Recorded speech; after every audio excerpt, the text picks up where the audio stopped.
What is the true value of a single dollar? For most, it's nothing. A forgotten coin in a pocket, not even enough for a cup of coffee. But what if that dollar was a key? A test.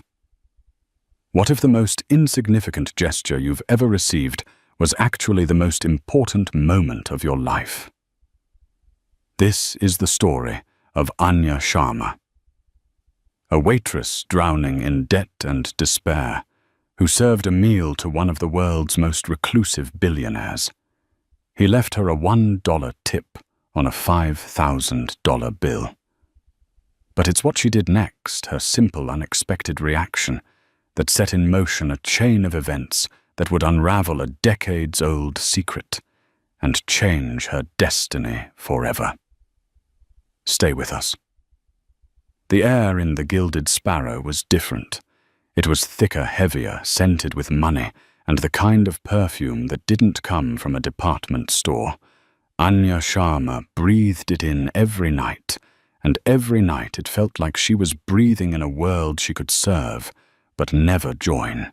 The restaurant, a bastion of old-world New York elegance, nestled in a quiet, tree-lined street on the Upper East Side, was a theater, and she was merely part of the scenery.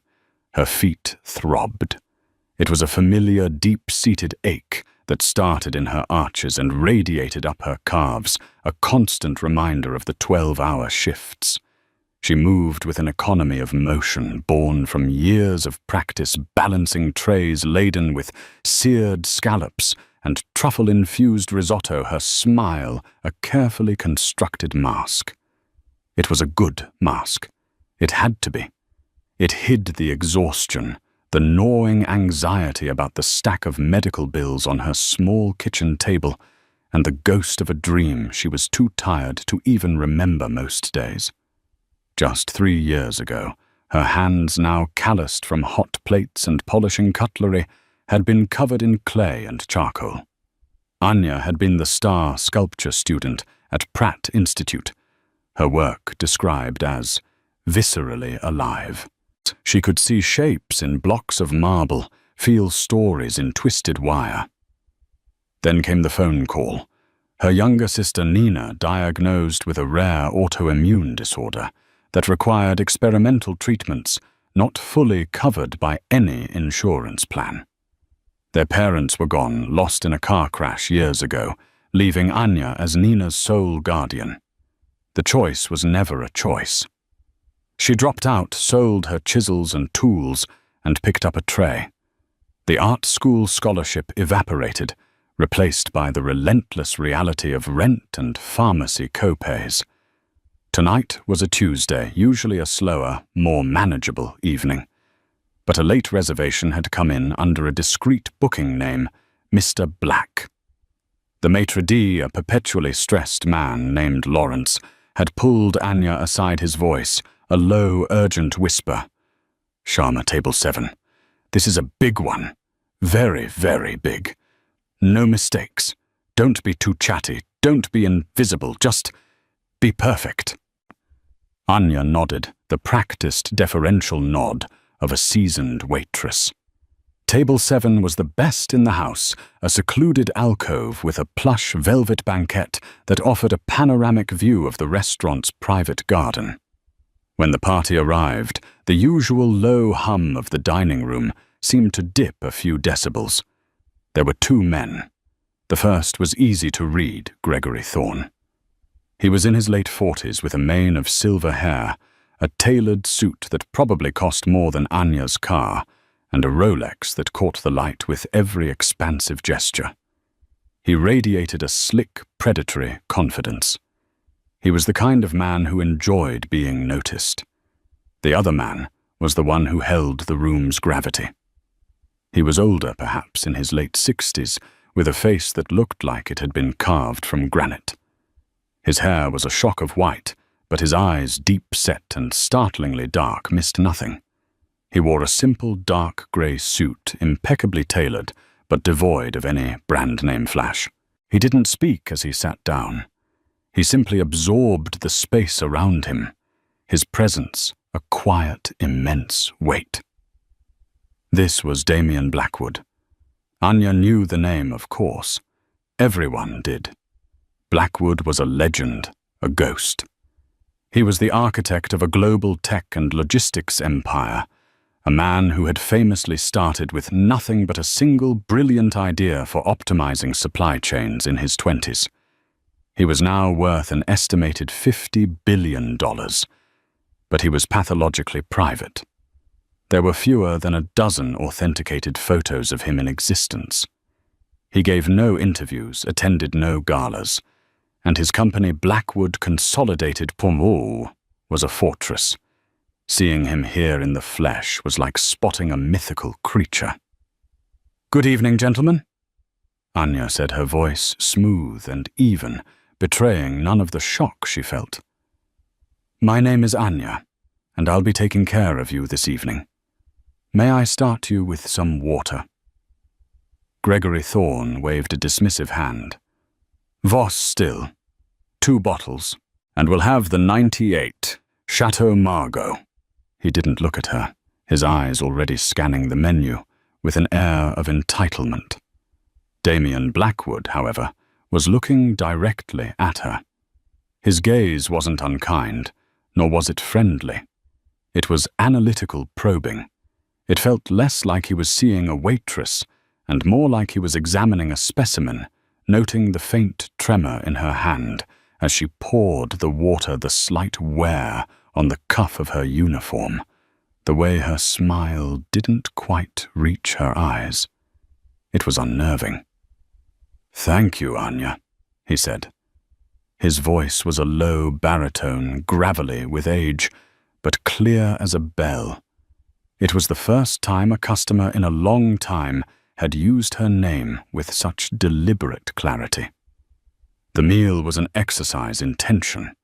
Gregory Thorne did most of the talking, boasting about a recent acquisition, name-dropping politicians and CEOs, a peacock displaying his feathers for an unimpressed audience. Damien Blackwood said very little.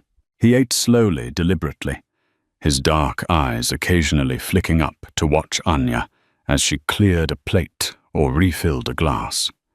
Each time, she felt the intensity of his observation like a physical touch. He asked her a single unexpected question when she presented the dessert menus. "Anya," he said, cutting through Thorne's monologue. "This finial." He gestured with his fork toward the intricately carved wooden pineapple atop the banquette's corner post. "It's new." Anya was taken aback. The finial had been broken a month ago by a rowdy guest. The owner, Mr. Russo, had gotten a quote to have it professionally repaired that made his eyes water. So Anya had taken the splintered pieces home. In the few precious hours between her shift ending and sleep taking over, she had carefully glued, filled, and recarved the damaged sections, matching the original design perfectly. She'd used the last of her old wood-carving tools. She hadn't told anyone. "Yes, sir. The old one was damaged," she said, choosing her words carefully. "This one is better." Blackwood stated not as a compliment, but as a fact. "The lines are cleaner, more confident." He turned back to his menu, leaving Anya standing in stunned silence. Gregory Thorne shot her an annoyed look, irritated by the interruption. They skipped dessert and asked for the check. Anya ran the card, a black, featureless piece of metal, with no name, only a number. The total came to £4,815.62. She placed the leather billfold on the table. Thorne was already on his phone, sealing another deal in a loud voice. Blackwood took the billfold, scribbled a signature, and placed something in Seoul. "Thank you, Anya," he said again, his eyes meeting hers one last time. It was an excellent meal. Then they were gone, leaving a wake of silence behind them. Her fellow waiters looked at her with a mixture of awe and envy. The Blackwood table. The tip would be legendary. Enough to cover Nina's next treatment cycle, maybe even pay off a chunk of her credit card debt. Her heart pounded in her chest, a frantic bird beating against her ribs. She waited a full 5 minutes, letting her hands steady, before she walked back to the table. She picked up the leather billfold. It felt strangely light. Her breath hitched. She opened it. Inside, on the line, designated for the tip, Damien Blackwood had written in firm, clear script, $100. Next to it, the grand total. 4 hulls, $816.62. Tucked into the sleeve was the signature slip and a single, crisp $1 bill. The world tilted on its axis. The hum of the restaurant faded to a dull roar in her ears. $4,800 and a $1 tip. It wasn't just cheap, it was an insult. A deliberate, calculated, soul-crushing statement. Every eye in the restaurant was on her, waiting to see the legendary tip, waiting to see her reaction. And all she could do was stare at that single, solitary dollar. Anya stood frozen, the leather billfold clutched in her hand. The dollar bill inside felt heavier than a block of lead. It was a brand-new note, so crisp it could have been printed that morning. George Washington's portrait stared up at her, his expression impassive, almost mocking. $1. The number echoed in the silent chamber of her mind. It wasn't just the lack of a generous tip. A 0 would have been better. A 0 could be an oversight, a mistake made by a man unused to handling his own affairs. But $1 was intentional. It was a gesture that required thought. It was a message. Her first instinct was a hot, blinding flash of fury. How dare he? This man who could buy the entire city block without noticing the expense, who spent $5,000 on wine and food as a casual Tuesday dinner, looked her in the eye, used her name, and then left her a tip that was less than the cost of a subway token. He had commented on her carving, seen her work, and then dismissed her with the most contemptuous sum possible. The humiliation was a physical thing, a burning sensation that crept up her neck and tightened her throat. Her colleague, a jaded waiter named Ben, sidled up to her. "Well, don't keep us in suspense. Did he buy you a condo?"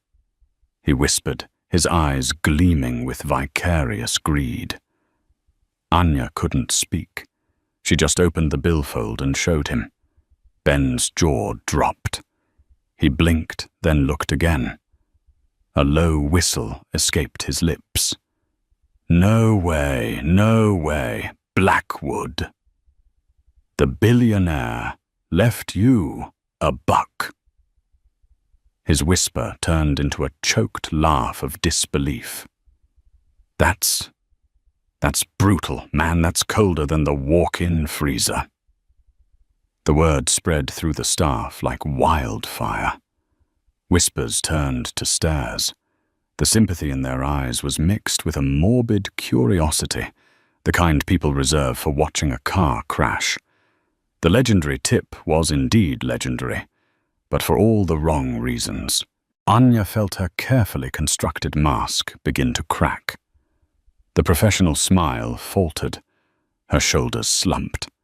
She wanted to run, to go to the staff bathroom and either scream or burst into tears. Lawrence, the maitre d', stormed over his face, a thundercloud. "What is this I hear?" "Let me see that." Anya handed it over. Lawrence stared at the receipt, his face turning a blotchy red. Unbelievable. The nerve of these people. They think they own the world. He looked at Anya, his expression a mixture of pity and frustration. "Look, Sharma, don't take it personally. These guys, they live in a different reality. He probably didn't even think about it." But Anya knew that wasn't true. Damien Blackwood had thought about it. Every action he took seemed deliberate, from the way he sat to the way he observed her. He had looked right at her. He knew. This was a statement. The question was, what was it trying to say? She retreated to the small, cluttered break area, the $1 bill now in her apron pocket. She could feel its crisp edges through the fabric. Her mind raced cycling through a tornado of emotions, rage, shame, confusion, and a deep, profound sense of injustice. The money itself wasn't the point. Not really. Yes, a large tip would have been a godsend for Nina's mounting medical expenses. It would have been a brief respite from the constant crushing financial pressure. But this was about dignity. Her work, her professionalism, her very existence in that dining room had been valued at 100 cents. She thought about Nina, frail but fierce, whose smile was the only thing that kept Anya going. She thought about the mountain of bills, the threatening red letters on the envelopes. The hope that had foolishly bloomed in her chest for 2 hours had been violently extinguished, leaving behind a bitter ashen residue. Despair began to seep in, cold and heavy. This was her life. Serving condescending men who saw her as less than human, forever chasing bills she could never quite get ahead of.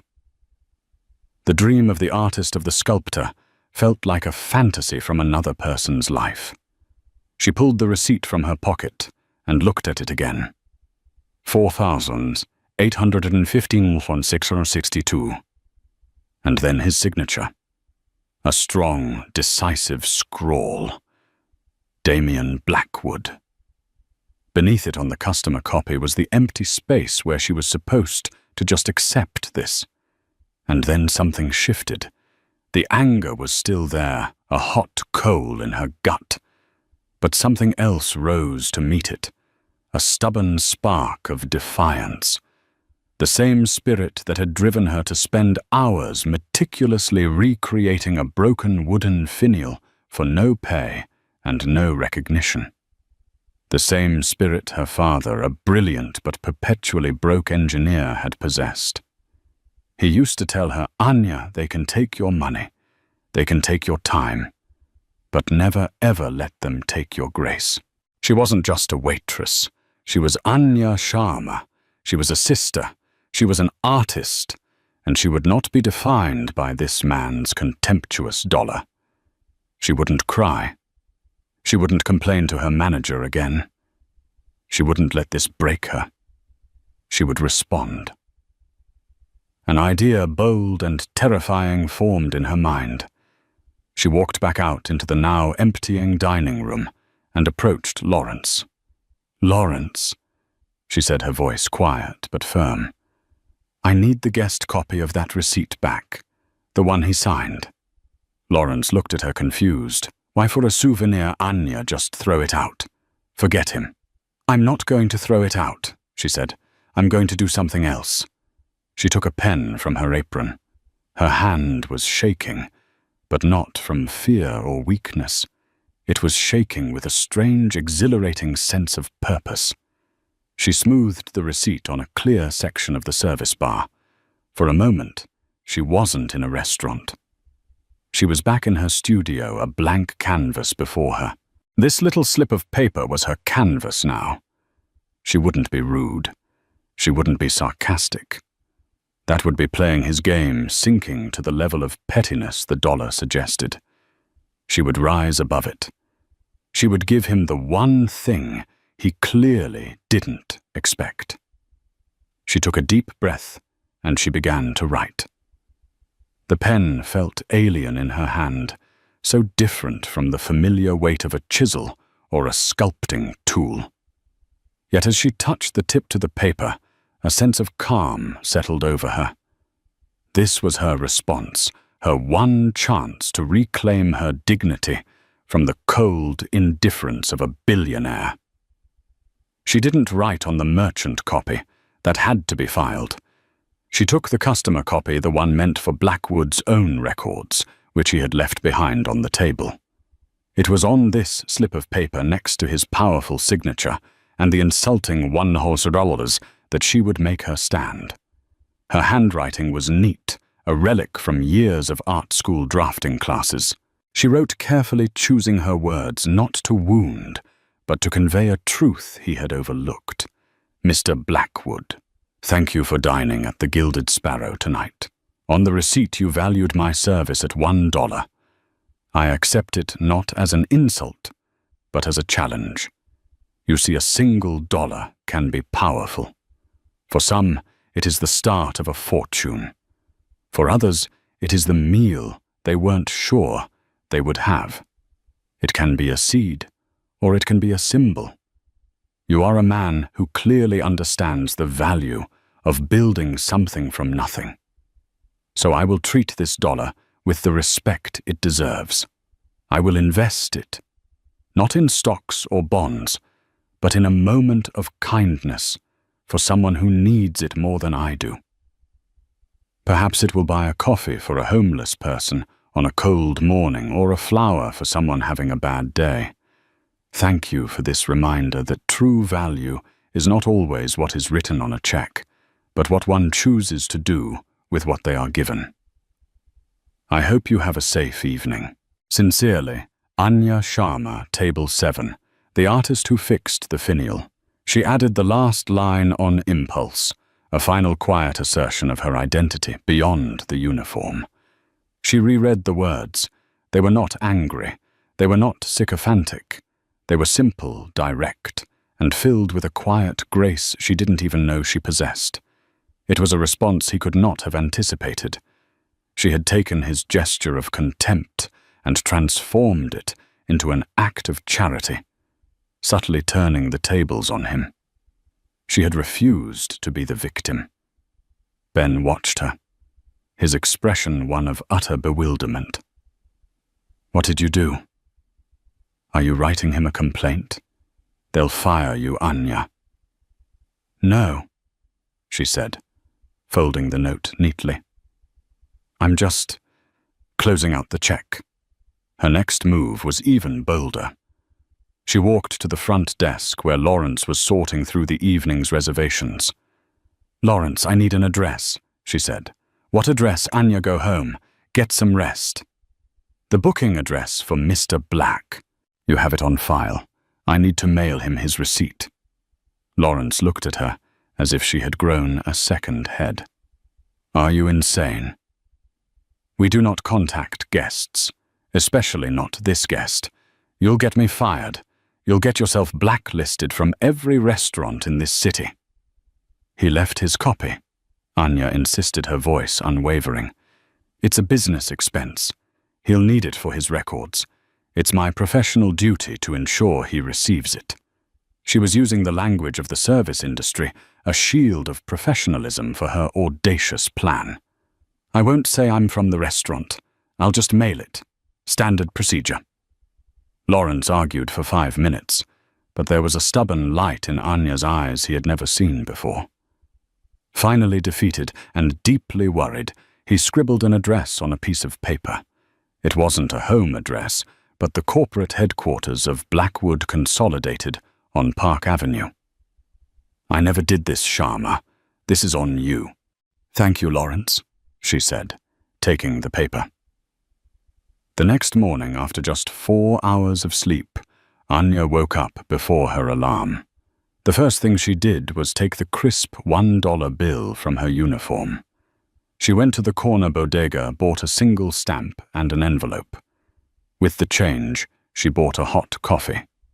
On her way to the post office, she saw a man huddled in a doorway, shivering in the early morning chill. An old man with weary eyes and hands raw from the cold. She walked up to him and held out the coffee. Here, she said softly, for you. The man looked up surprised and took it with a grateful nod. God bless you, miss. Anya felt a strange lightness in her chest. She had followed through. The dollar was already invested. At the post office, she sealed the envelope containing the folded receipt with her note inside. Her hand hovered over the mailbox slot for a long moment. This was the point of no return. She could lose her job. She could become a pariah in the industry she depended on to survive. Or nothing could happen. The note could be thrown away by some mailroom clerk, never to be seen by the man it was intended for. She thought of her father's words, "Never let them take your grace." She pushed the envelope through the slot. It was gone. The days that followed were thick with anxiety. Every time Lawrence looked at her, she expected him to say, "You're fired." Every phone call from an unknown number made her heart leap into her throat. She went to work, smiled her professional smile, cared for Nina, and tried to pretend that she hadn't just thrown a message in a bottle into the most powerful and unpredictable ocean in the world. The incident with the dollar had faded from the staff's gossip, replaced by new dramas. For everyone else it was over. For Anya, the waiting had just begun. A week passed, then another. Nothing. The silence from Park Avenue was absolute. The hope that had flickered within her began to die, replaced by a weary resignation. It had been a foolish, romantic gesture. Of course he'd never seen it. She had made her stand to an empty room. Life went on a monotonous cycle of work and worry. Nina had a bad week, and a new expensive medication was prescribed. The credit card bill arrived, and Anya felt the familiar squeeze of panic. The dollar, the note, the brief feeling of empowerment. It all felt like a distant dream. She was just a waitress again, and that was all she would ever be. 70 floors above Park Avenue, in an office that was less a workspace and more a temple of minimalist power. Damien Blackwood sat behind a desk carved from a single piece of reclaimed oak. The room was silent, the view a panoramic sweep of the city he had in many ways conquered. His desk was completely clear, save for a single tablet and a small cream-colored envelope. The envelope had arrived via inter-office mail, flagged by his long-serving executive assistant Martha for its unusual nature. It was addressed to him personally, sent via standard post to the main corporate address, a channel no one who actually knew him ever used. His personal mail was filtered through a half-dozen layers of security. This had slipped through the cracks of the public-facing system. He had opened it, expecting a crank letter or an unsolicited business proposal. Instead, he found the customer copy of his receipt from the Gilded Sparrow, and tucked inside a handwritten note. He read Anya Sharma's words once, then a second time, then a third. A slow, unfamiliar sensation bloomed in his chest. It was not amusement. It was not anger. It was a profound sense of surprise. In his world, people responded to power in predictable ways. They fawned. They groveled. They asked for things. They seethed with impotent rage. They threatened lawsuits. He had built an empire on his ability to predict human behavior, to see patterns in greed, ambition, and fear. This was not in his playbook. He had left the $1 tip for a very specific reason. It was a test, but it was a cruel one, the final stage of a multi-layered evaluation. His friend Dominic Russo, the owner of the Gilded Sparrow, had been his eyes and ears for months. Damien had given him a strange set of criteria. He was looking for someone with integrity, resilience, a quiet intelligence, and a creative spark that hardship hadn't managed to extinguish. Russo had mentioned Anya Sharma. He'd told Damien about her background, her cancelled scholarship, her sick sister. He'd even mentioned offhandedly how she had fixed the broken finial without being asked. That had piqued Damien's interest. The finial was the first test. His comment about it at dinner was to see if she would take credit, if she would be boastful. She hadn't been. She had been modest and professional. The second test was her demeanor throughout the meal, enduring Gregory Thorne's boorish arrogance with unwavering composure. The $1 tip was the final brutal filter. It was designed to provoke a raw emotional response, to see what lay beneath the professional veneer. He had expected anger tears a complaint to the manager. He had expected a typical human reaction. He had not expected grace. He had not expected charity. He had not expected her to take his cynical gesture and elevate it. I will invest it in a moment of kindness. The line resonated with him on a level he hadn't accessed in years. And the final sign-off. The artist who fixed the finial. It was a declaration, not of defiance, but of identity. She was telling him who she was, not what he had tried to make her. He swiveled in his chair and looked out at the city. The reason for this bizarre covert search was a secret he held close to his heart, a weight of guilt he had carried for over 30 years. It concerned Anya's father, David Sharma. Decades ago, before Blackwood Consolidated was a titan, Damien had been a ruthless young entrepreneur. David Sharma was a brilliant, gentle-souled engineer working at a small firm Damien was acquiring. David had developed a revolutionary logistics algorithm, a piece of code so elegant it was practically art. It was the key to unlocking massive efficiency gains. Damien knew it was David's work, but the intellectual property belonged to the firm. He acquired the company, took the algorithm, and built his empire upon it. He had paid the firm, of course, but David Sharma, the true genius behind it, got nothing but a severance package. Damien had told himself it was just business, but he never forgot the look in David's eyes, not of anger, but of deep, quiet disappointment. David went on to live a modest life, never achieving the success his intellect deserved, and died too young. The guilt had festered in Damien for decades. He couldn't undo the past, but he could make amends to the future. He learned David had 2 daughters. He wanted to help them, but not with a simple handout. That would be too easy an insult to the memory of a man who valued integrity over wealth.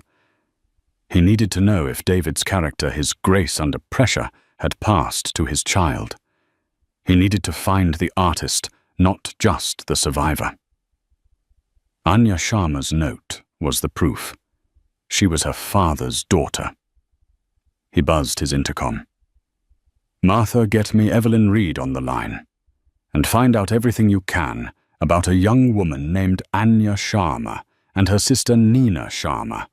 Medical history, financial status, everything. Be discreet.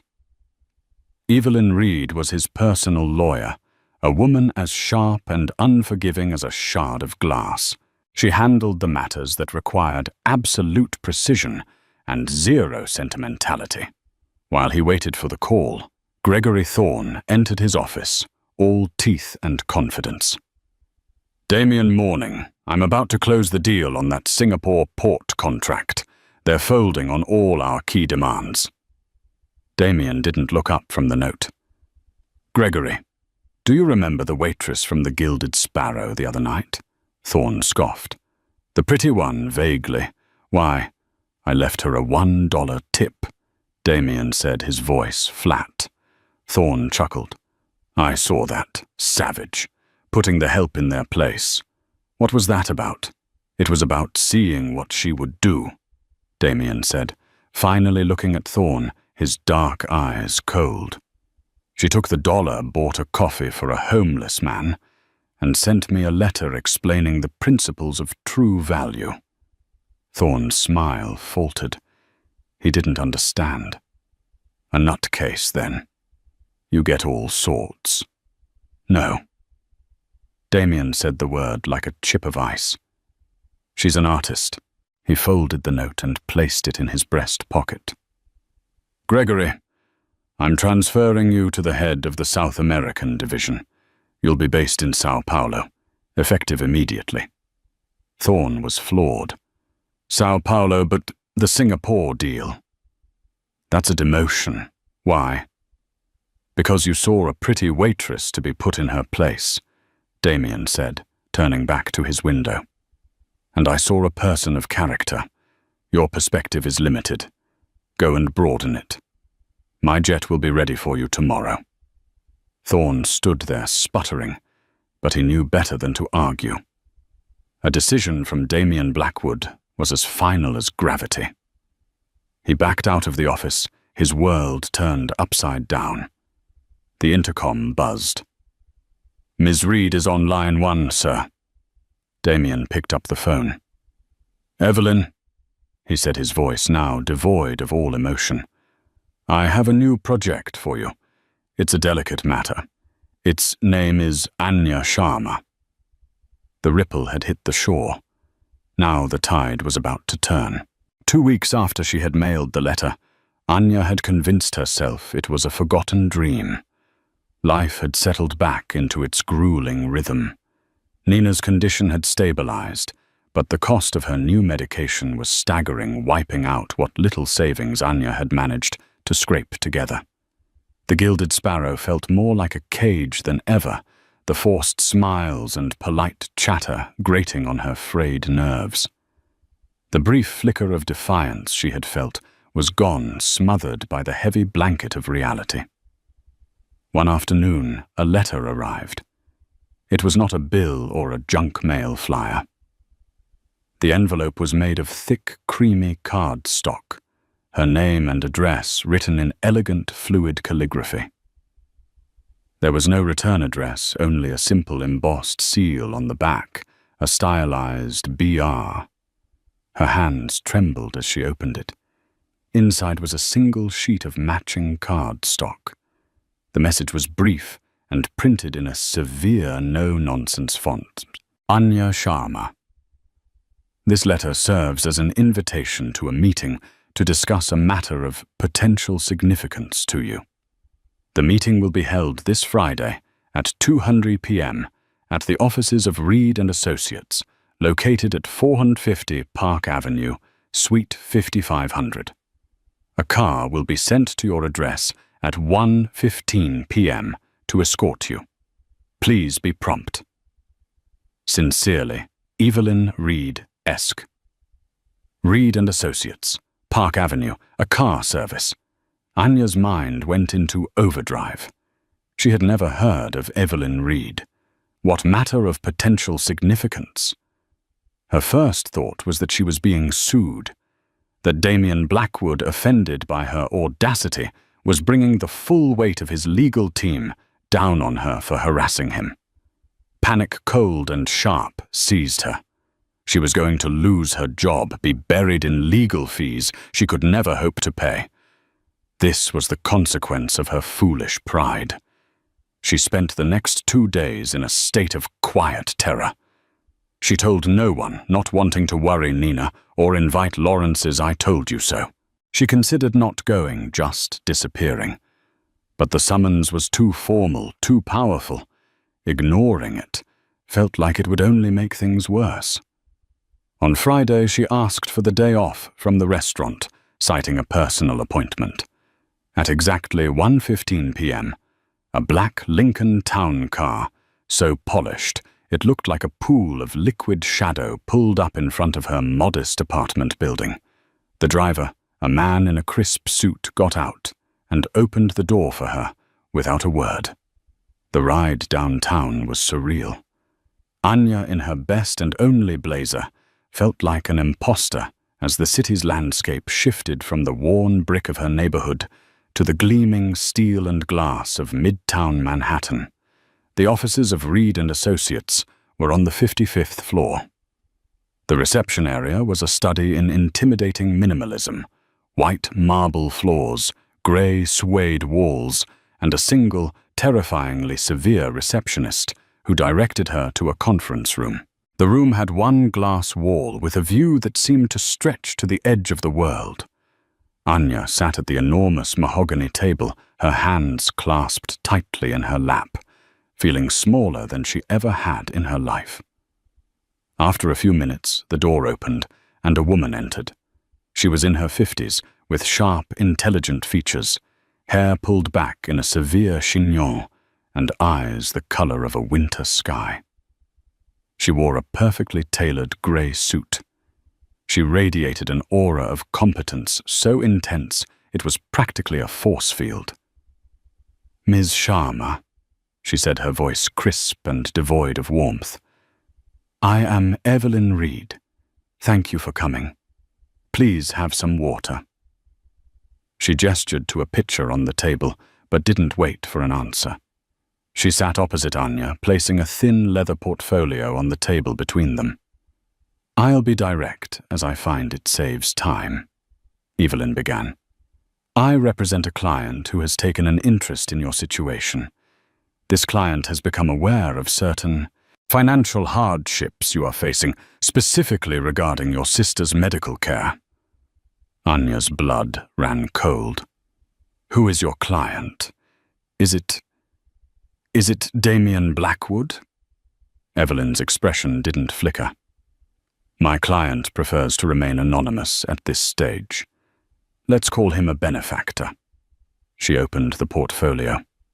"My benefactor is prepared to establish a trust. This trust will cover in full all of Nina Sharma's medical expenses, past, present, and future. It will also provide a generous monthly stipend for her living and care expenses." Anya stared at her, speechless. This wasn't a lawsuit. This was a rescue. A lifeline thrown from an invisible hand. It was too much, too sudden. "Why?" was the only word she could manage to push out. "Why would anyone do this? My client believes in targeted philanthropy," Evelyn said smoothly. "He identifies individuals who are facing undue hardship and provides assistance. Consider it a no-strings-attached gift." No strings attached. Anya had lived long enough to know that nothing, especially not from people who employed lawyers like Evelyn Reed, was ever truly free. The suspicion returned a knot in her stomach. "What's the catch?" Anya asked, her voice stronger now. "What do I have to do?" A faint, almost imperceptible smile touched Evelyn's lips. "There is no catch in the way you mean. There is, however, a condition, a formality." She slid a single document across the table. It was an NDA, a non-disclosure agreement dense with legalese. "You will be required to sign this agreeing never to discuss the source of these funds, this meeting or my client with anyone, for any reason. Furthermore," she paused, her gaze intensifying, "my client owns several art galleries and foundations. He is always looking for new talent to support. He is prepared to offer you a significant personal grant, enough to allow you to leave your current employment and return to your artistic pursuits full-time." It was the dream. The impossible buried dream, offered up on a silver platter. Leave the restaurant. Go back to sculpting. Take care of Nina without the constant terror of debt. It was everything she had ever wanted, and it felt deeply, fundamentally wrong. This wasn't a gift. It was a transaction. An anonymous billionaire was trying to buy her dream and her silence. Why? What was he hiding? The memory of the $1 tip surfaced, that act of cruelty, followed by this act of overwhelming, anonymous generosity. It didn't add up. It felt like a manipulation, another more sophisticated test. "And if I sign this," Anya said, gesturing to the NDA, "this benefactor also offers me an art grant. A very substantial one," Evelyn confirmed. "So he buys my silence, and he buys my art." Anya stated, the pieces clicking into place in her mind. It was a golden cage. He would solve her problems, but he would own her story. He would turn her art, her soul, into another one of his assets. Just then, Anya's phone buzzed. It was a text from her co-worker, Ben. She glanced at it. Ben. You won't believe this. That slick suit Thorne, the guy who was with Blackwood. He just came into the restaurant. He was asking for you. Seemed really desperate. Said he had an offer for you that was better than anything Blackwood could ever give you. Lawrence told him you had the day off. The guy looked furious. Watch your back. A new player had just entered the game. Gregory Thorne. He knew. He was making a move. He was trying to get to her before his old boss did. Anya looked up from her phone, her mind racing. She was caught between two powerful invisible forces.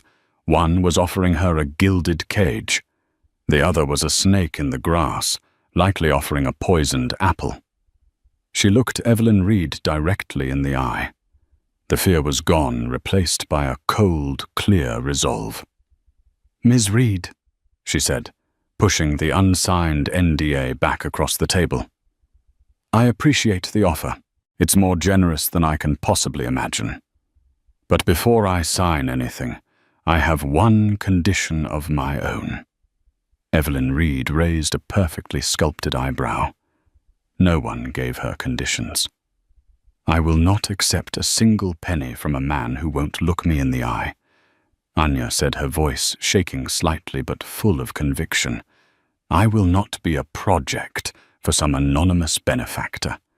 If your client wants to help me, he can meet me, face to face, and he can tell me why. Evelyn Reed's composure, as solid and impenetrable as the marble in the lobby, finally showed a hairline crack. She was momentarily speechless, an occurrence so rare it was noteworthy. She stared at Anya not with annoyance, but with a new grudging respect. She had presented the perfect solution, a turnkey escape from a life of hardship, and this young woman had just pushed it back across the table, demanding the one thing Damien Blackwood never gave a personal audience. Ms. Sharma, Evelyn said, recovering quickly, her tone laced with a warning. My client does not meet people. That is not how he operates. I strongly advise you to reconsider. This offer will not be made again. Then I guess I will have to decline, Anya said, a terrifying calm washing over her. She stood up, her legs surprisingly steady. Thank you for your time, Ms. Reed. Please pass along my regrets and my condition to your client. She turned and walked out of the conference room, through the silent, opulent office, and into the elevator, her heart hammering against her ribs. She had just walked away from security, from a future for Nina, from her own resurrected dream. It was the most insane, self-destructive thing she had ever done. And it felt absolutely right. As she stepped out onto Park Avenue, the city's noise rushing back in, she pulled out her phone and reread Ben's text. Gregory Thorne, an offer better than anything Blackwood could ever give you. Thorne was the key. He was the disgruntled, demoted executive. He was the weak link in Blackwood's world of secrets. He might have the answers she needed. Instead of going home, she took the subway back to the Gilded Sparrow. She found Ben polishing glasses at the bar. Tell me everything he said, Anya demanded. Ben's eyes were wide. Anya, it was weird. He was slick but also sweaty, desperate. He said he knew Blackwood was trying to get to you, and that it was all a scam. He said Blackwood ruins people, and he wanted to warn you. He left his card, told me to have you call him day or night. Said it was a matter of life and death. Ben slid a heavy embossed business card across the bar. Gregory Thorne, Global Strategy Consultant. It had a personal cell number on it. Anya's mind was a whirlwind. Thorne was painting Blackwood as a villain. Was this anonymous charity just a prelude to some kind of trap? What could Blackwood possibly want from her that would require such an elaborate scheme? She knew calling Thorne was a risk. He was obviously playing his own angle. But he was also the only person willing to talk. She needed information, leverage. She went to a nearby coffee shop, took a deep breath, and dialed the number. Thorne answered on the first ring. "Anya Sharma, I was hoping you'd call. I assume you've had a meeting with the Ice Queen, Evelyn Reed." "How do you know about that?" Anya asked, her voice steady. "I know how Damien operates." Thorne said, his voice a slick, conspiratorial purr.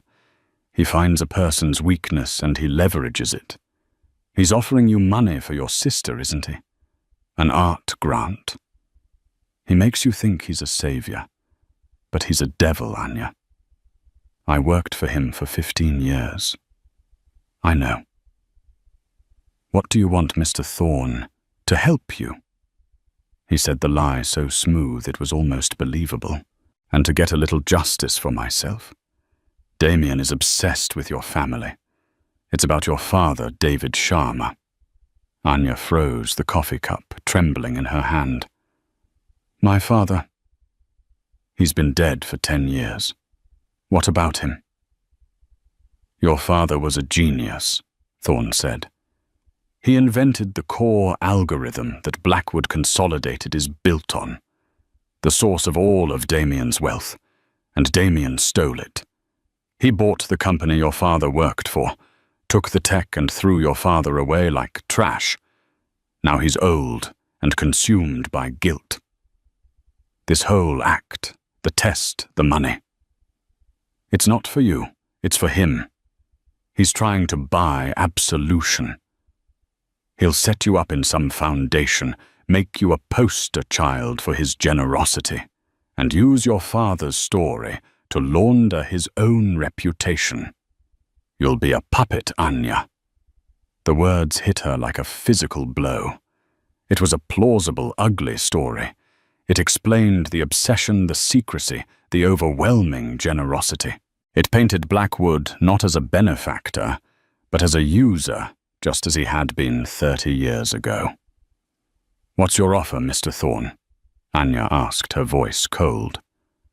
"Simple," Thorne said. "Don't take his deal. I've been documenting Damien's unethical business practices for years. Your story is the human element I need. We go to the press, the Wall Street Journal, the New York Times. Billionaire's empire built on stolen genius founder's daughter reveals all. It's a massive story. It would cripple him. And for your cooperation, I'll give you a finder's fee from my own accounts. Let's say $10 million. Clean. More than he's offering, and you get to tell the truth instead of being his pet project." $10 million. It was a staggering, life-altering number, and all she had to do was destroy Damien Blackwood. She thought about it. The rage she felt on Blackwood's behalf was real. He had wronged her father. He had built a $50 billion Emma on her family's stolen legacy. Thorne was offering her revenge and a fortune besides. But something felt off. Thorne's story was too neat, his motives too transparently selfish. He didn't care about justice for her father. He cared about revenge for his demotion. He wanted to use her story as a weapon, just as he claimed Blackwood did. She would be trading one puppet master for another. And then she remembered the note. The artist who fixed the finial. Blackwood hadn't thrown it away. He had read it. He had responded. A man trying to simply buy absolution wouldn't have bothered with such an intricate personal test. He could have just had a lawyer cut a check. He was looking for something more than just an heir to give money to. He was testing for character, her father's character. Anya saw the whole board. Blackwood, the guilty king. Thor, the vengeful knight. And she, the pawn they were both trying to move. It was time for the pawn to make her own move. "Okay, Mr. Thorne," Anya said, her voice sounding surprisingly convincing even to her own ears. "I'm interested, but I need proof, something concrete about my father's work being stolen." Thorne took the bait. "Of course, I have copies of the original code design documents from the acquisition. I'll email them to you. You'll see. It's all there in black and white." "Send it," Anya said, "and we'll talk again." She hung up. 20 minutes later, an email arrived from a secure server. It contained scanned documents, schematics, and lines of code. She didn't understand all of it, but she recognized her father's neat, precise handwriting on the margins of several pages. It was real. Thorne had given her the weapon. But she wasn't going to use it on Damien Blackwood. She was going to use it to get her meeting. She forwarded the entire email to one person, Evelyn Reed. She added a short, simple message in the body. "Reed, it seems your client is not the only one with an interest in my family's history. Mr. Thorne has been very forthcoming. He has offered me $10 million to take this story to the press. My original condition stands. I want a meeting with your client, face to face. Now he has a reason to agree. This is not a threat. It is a request for the truth. Anya Sharma." She hit send. She had played her hand. The king was in check. Now she would see if he would come out from behind his walls. The response came less than an hour later, a call from a blocked number. It was him. "You have your meeting." Damien Blackwood said, his voice a low gravel. "My car will be there in 1 hour." The car didn't take her to an office. It sped north along the Hudson River, arriving at a stunning house of glass and steel perched on a cliffside. Blackwood was waiting for her on a stone terrace, looking older and more tired than he had in the restaurant. "I want the truth," Anya said, foregoing any pleasantries. He met her gaze, his own filled with a deep, ancient regret. "The truth is that Gregory Thorne told you a part of it." He began, his voice heavy. "I built my empire on the genius of your father, David Sharma. It was a moral theft, and it is the great regret of my life. I wanted to make amends, but I couldn't simply give you money. My shame wouldn't allow it." He continued the words, a confession, decades in the making. The test, the finial, the $1 tip. It was a cruel, selfish attempt to see if your father's greatest quality had survived in you. His grace under pressure, his integrity. I needed to know if you were his daughter in spirit, not just in blood. Your note was the answer. You didn't just pass my test, Anya. You showed me a character I thought no longer existed. He led her from the terrace inside, bypassing the opulent living areas and opening a set of tall double doors. The room beyond was an artist's dream. A massive, light-filled studio, complete with blocks of marble sculpting tools and a soaring glass wall overlooking the river. "This isn't a handout," Blackwood said softly. "It is a restoration. I stole your father's legacy, and in doing so I stole your time, your focus, your chance to create. I am giving it back." He explained it all. A permanent, unconditional trust was already established to cover all of Nina's medical needs for life. "That is a debt repaid," he stated. "But this," he gestured to the incredible studio, "this is for you. I have established the David Sharma Foundation for Emerging Artists with an initial endowment of $500 million. Its mission is to fund artists who have faced hardship. You will be its first grant recipient, and when you are ready, you will have a permanent seat on its board. You will not be my project. You will be the one who finds and supports others like you. Anya walked into the center of the room, tears finally streaming down her face. It was not a feeling of wealth, but of release. The crushing weight she had carried for years was simply gone. He hadn't just given her money. He had given her back her purpose, her soul. Her life was forever changed, not by the insult of a $1 tip, but by the strength of her response to it. She had met cruelty with grace and unlocked not a fortune, but a destiny. In the quiet of the studio, with the river flowing endlessly below Anya Sharma, the artist picked up a chisel. It felt like coming home. Anya's story teaches us a powerful lesson about the world we live in. It's a reminder that our circumstances don't define us, but our reactions to them do. She could have responded with anger, with despair, and no one would have blamed her. But instead, she chose dignity. She chose grace. She chose to see value where someone else saw none. That single powerful choice didn't just change her life. It redeemed a past she never knew existed and built a future that will help countless others. Her story is a testament to the fact that true strength isn't about the power you have, but about the character you show when you have none. It proves that sometimes the smallest gestures can have the most profound consequences. If Anya's incredible journey from a struggling waitress to a life of purpose moved you, please give this video a like and share it with someone who might need to hear this message.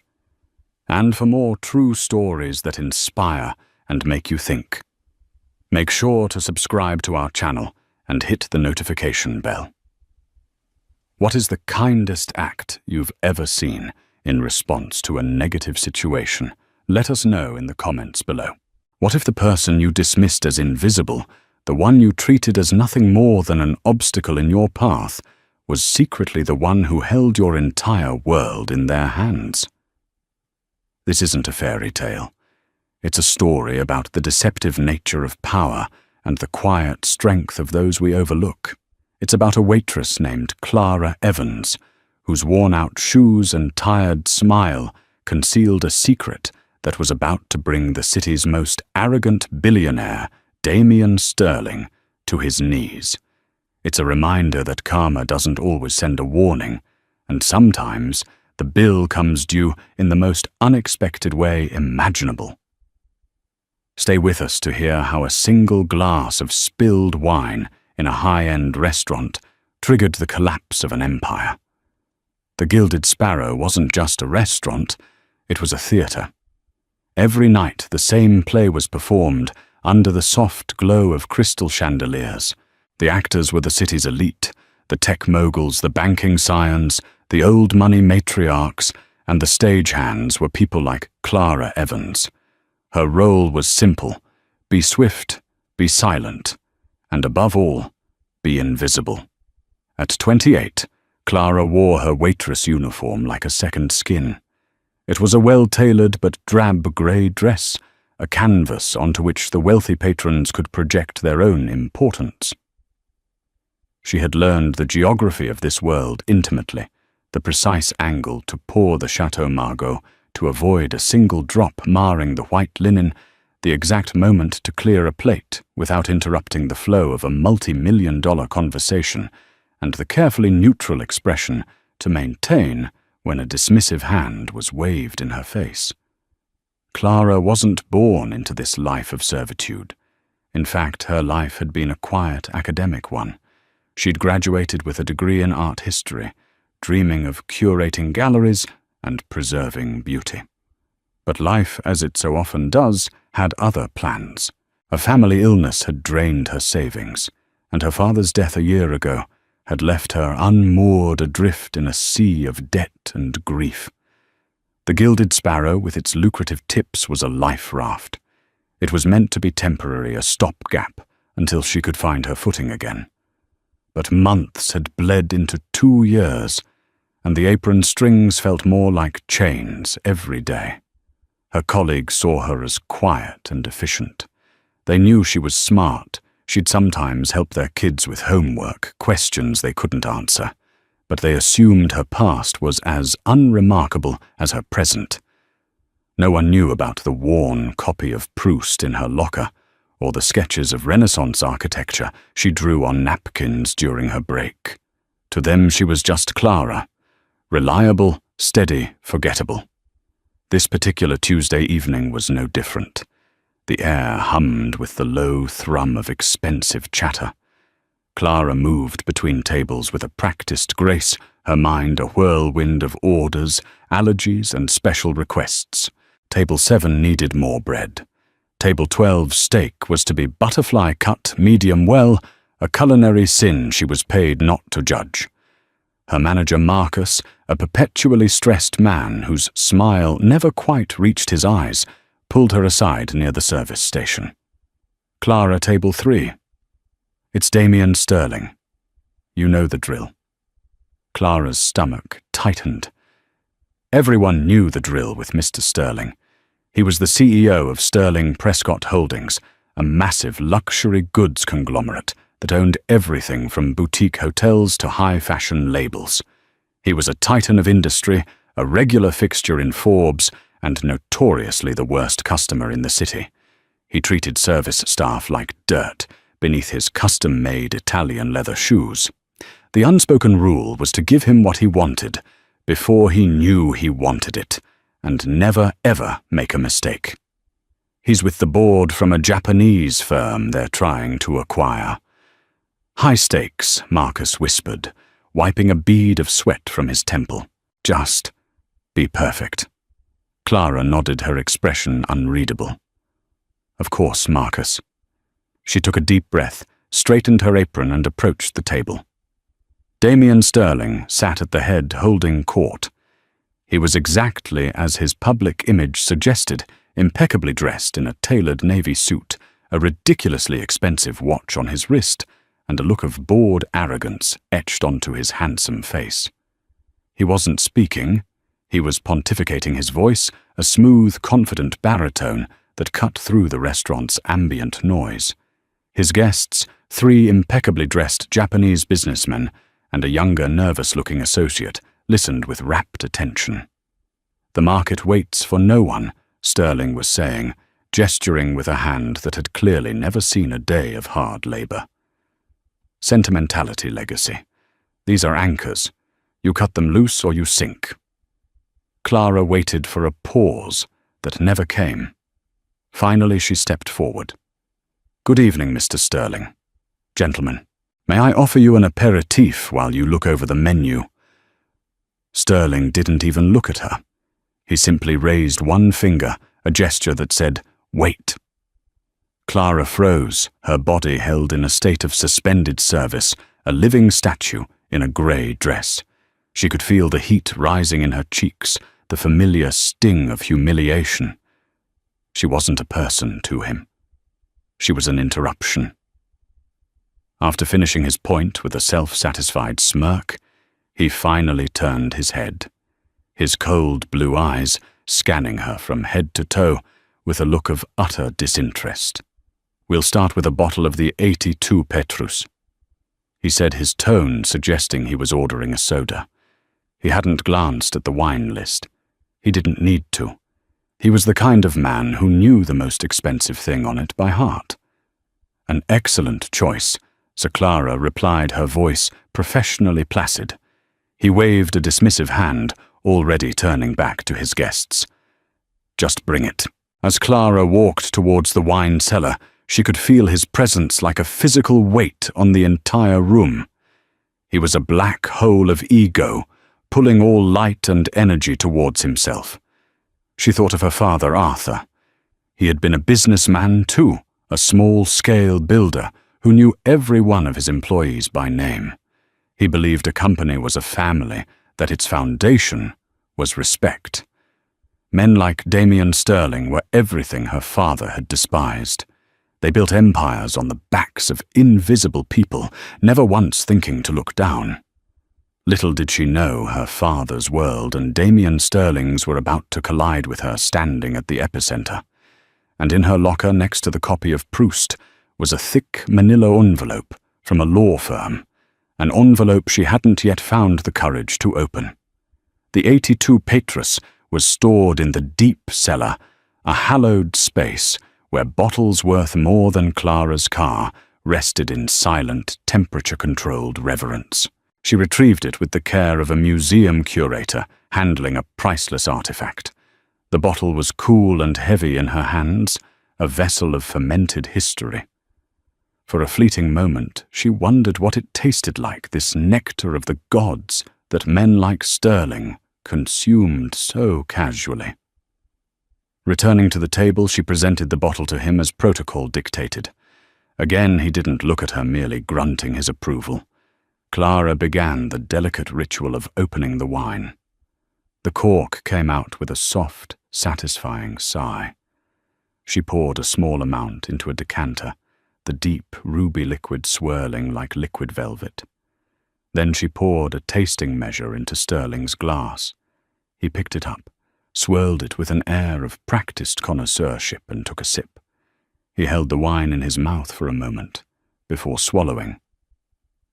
Fine, he declared, not to her, but to the table at large, as if the wine had simply materialized in his glass. Clara began to pour for his guests. She moved with practiced economical movements, her focus entirely on the task. She served the Japanese businessman first, her hands steady, her presence unobtrusive. As she moved around the table to pour for Sterling's young associate, a man named Peterson, he shifted suddenly in his seat, nervously adjusting his tie. His elbow jutted out, knocking Clara's arm just as she was tilting the decanter. Time seemed to slow down. The heavy crystal decanter slipped from her grasp, and the world became a tableau of impending disaster. She saw the dark red cascade of wine, a beautiful, terrible arc through the air. It didn't land on the table. It didn't land on the floor.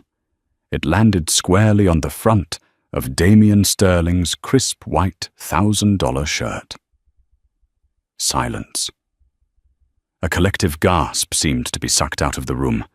All conversation at the surrounding tables ceased. Every eye in the Gilded Sparrow was on table 3. The wine spread across Sterling's shirt like a grotesque blooming flower. Clara felt the blood drain from her face.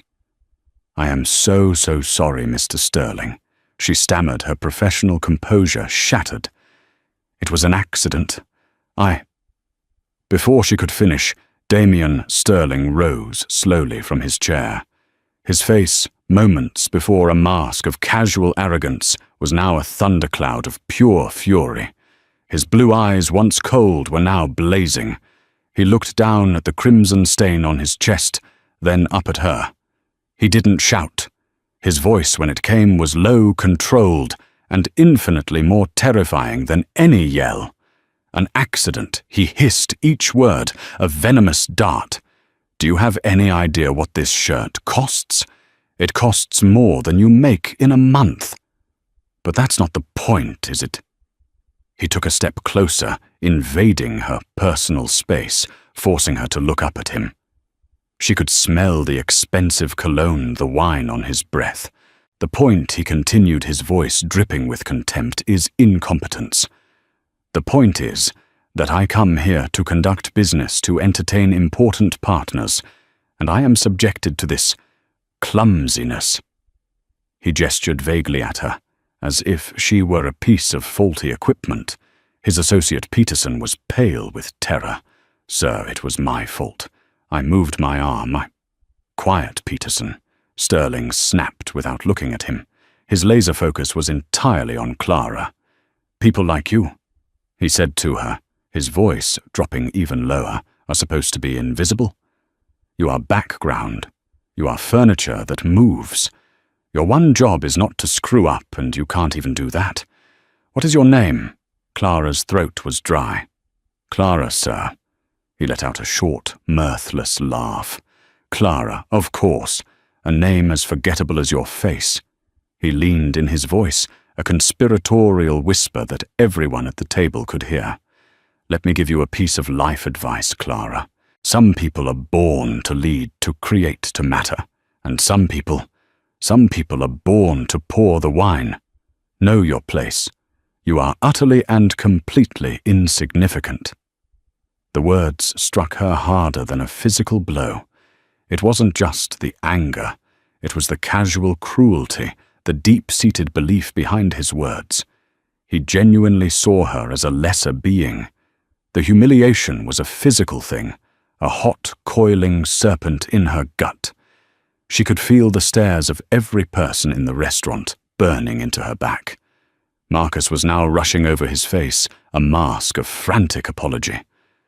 "Mr. Sterling, I am terribly, terribly sorry. On behalf of the Gilded Sparrow, please, this entire meal is on us, and this employee will be dealt with immediately." Sterling shot Marcus a look that could curdle milk. "See that she is." He then turned to his Japanese guests, his demeanor shifting instantly back to one of oily charm, though his rage still simmered just beneath the surface. "Gentlemen, my sincerest apologies for this unfortunate interruption. A minor domestic disturbance. Please allow me to arrange for a private room where we can continue our discussion away from the help." He threw one last look of disgust at Clara, a look that said, "You are nothing," before striding away, leaving a trail of stunned silence in his wake. Clara stood frozen, the shattered remains of the decanter at her feet. The deep red wine pooled on the floor, looking unnervingly like blood. At that moment, something inside her shifted. The shame was still there, but beneath it, a different emotion began to smoulder. It was a cold, hard ember of anger, insignificant, forgettable, furniture that moves. She looked down at her hands, the hands that had cared for a dying mother, the hands that sketched buildings and paid bills. They were capable hands. She was not nothing. As Marcus began to gently guide her away from the scene, her mind went back to the unopened envelope in her locker. It was from the firm of Finch, Covington and Dunn, the executors of her late father's estate. She had been putting off opening it, afraid of what legal complexities and final goodbyes it might contain. But now Damien Sterling's cruel words echoed in her mind, and a new resolve took root. She would not be insignificant, and she had a sudden, powerful feeling that whatever was in that envelope was about to change everything. The walk to the staff locker room felt like a mile-long march of shame. The whispers of her colleagues, a mixture of pity and morbid curiosity, followed her. Marcus was surprisingly gentle. He didn't fire her on the spot as she'd expected. "Take the rest of the night off, Clara," he said softly, handing her a glass of water. "Go home, we'll talk tomorrow." He knew a lawsuit for wrongful termination was the last thing the restaurant needed after a scene with a man like Sterling. But Clara didn't go home. She sank onto the hard bench in the locker room, the adrenaline from the confrontation leaving her hands trembling. Sterling's words played on a loop in her head. "Some people are born to pour the wine. Know your place." Her eyes fell on her locker, on the envelope. With a newfound urgency, she fumbled with the lock, her shaking fingers struggling with the combination. She pulled out the thick, cream-colored envelope. The embossed logo of Finch, Covington and Dunn seemed to stare up at her with an air of immense gravity. Her father, Arthur Prescott, had always used this firm. He had trusted one of the senior partners, Alistair Finch, implicitly. She tore it open. Inside was a letter several pages long, written on heavy bond paper, and a smaller sealed envelope, marked, "For Clara in my own hand." She unfolded the official letter first. The legalese was dense, but the core message was shockingly clear. It spoke of trusts of holding companies and of share structures so complex they made her head spin. Her father, a man she'd always thought of as a successful but modest builder, had been far more. The small company she knew, Prescott Construction, was merely the sentimental heart of a much larger and far wealthier entity. Years ago, seeking to expand, Arthur Prescott had entered into a partnership, forming a holding company to acquire and manage other businesses. The name of that holding company was Sterling Prescott Holdings.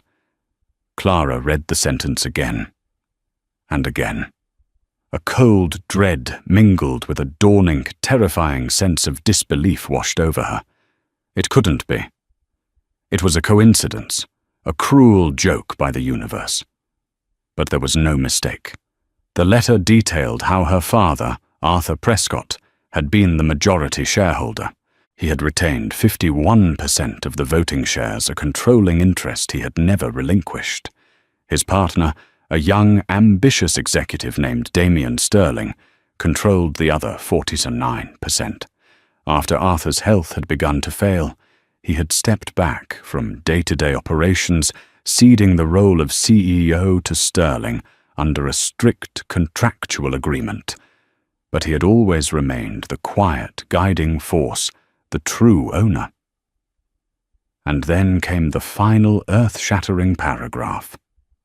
As per the unalterable terms of the primary trust established by Mr. Arthur Prescott upon his death, his entire controlling interest of 51% in Sterling Prescott Holdings, along with all associated assets, passes directly and wholly to his sole heir, his daughter, Clara Annalise Evans. She was no longer Clara Evans. In the eyes of the law, she was Clara Prescott. She had used her mother's maiden name after her parents' divorce to give herself a sense of independence, a choice her father had always respected. The letter slipped from her fingers and fluttered to the floor. She stared at the grimy linoleum, her mind a blank slate of shock. Damien Sterling, the man who had just called her insignificant, forgettable furniture. The man who ran his company with an iron fist and a contempt for the little people. He wasn't the owner. He was an employee. And she, Clara, the clumsy waitress, was his new boss. The irony was so staggering, so profoundly absurd, that she almost laughed. It was a hollow, breathless sound in the empty locker room. The universe didn't just have a sense of humor, it had a taste for brutal, poetic justice. Her hands, no longer shaking, reached for the second envelope. Her father's familiar, strong handwriting was a comfort and a pain. She opened it. My dearest Clara, if you are reading this, then my time is over. I hope my passing was peaceful, and I hope you are not alone. I have so many regrets, my girl. The biggest is that I didn't tell you the full truth of my life's work. I kept it from you to protect you, to allow you to find your own path without the weight of my legacy. I see now that this may have been a mistake. It was pride. I wanted you to be an art historian, not a businesswoman. But the company is yours now. It is your burden and your opportunity. It was built on a simple principle that quality and integrity matter more than profit, and that the people who work for you are your greatest asset, not lines on a spreadsheet. I fear my partner Damien has forgotten this. He is brilliant, but he lacks a heart. He sees the world in numbers, not in people. Do with this inheritance what you will, my love. Sell it, run it, or burn it to the ground. It is yours. But I ask one thing of you before you make your decision. Look. Truly look. Understand what it is you now own. Understand the people whose livelihoods depend on it. My lawyer, Alistair Finch, will help you. He is the only man I ever trusted more than myself. Be strong, be wise, but most of all be the good and kind woman I always knew you were. All my love, forever dad tears, streamed down Clara's face, hot and silent. They were tears of grief for her father, but also tears of a strange, terrifying clarity. His final words were a call to action. Look. Truly look. She looked at her reflection in the small locker mirror. Her face was pale, her eyes red-rimmed, her hair slightly askew. She was still wearing the drab grey uniform of the Gilded Sparrow, but when she looked into her own eyes, she saw something new. The smouldering ember of anger had been fanned into a flame. It was no longer just about the personal humiliation. It was about her father's legacy.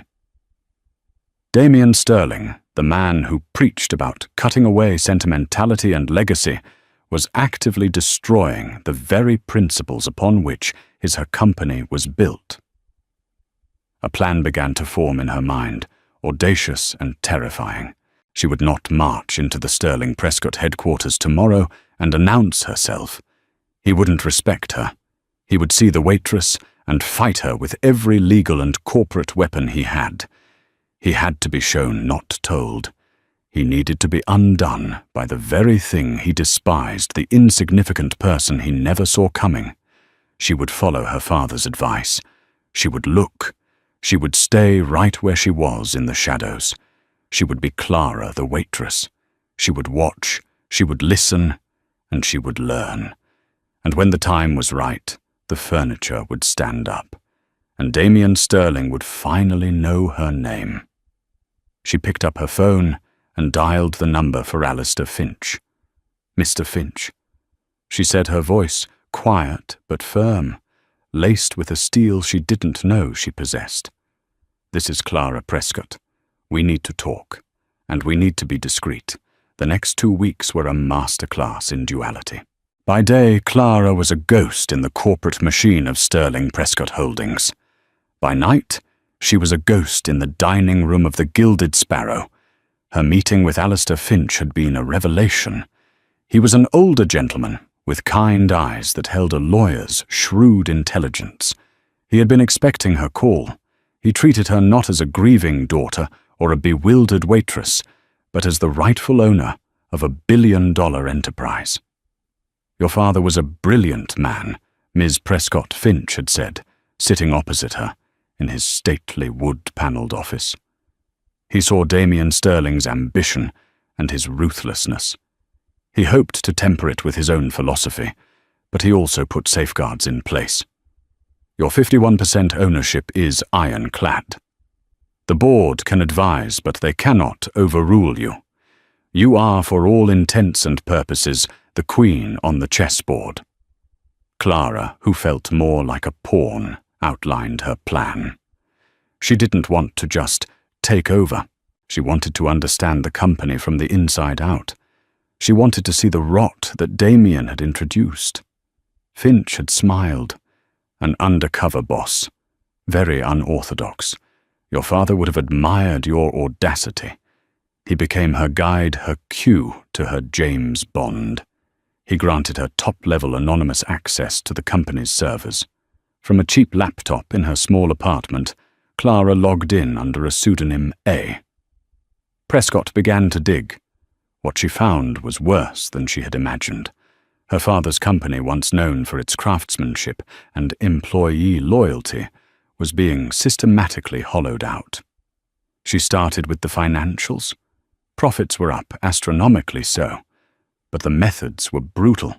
Damien had outsourced manufacturing for their signature leather goods line to overseas factories with questionable labor practices, replacing skilled artisans who had been with the company for decades.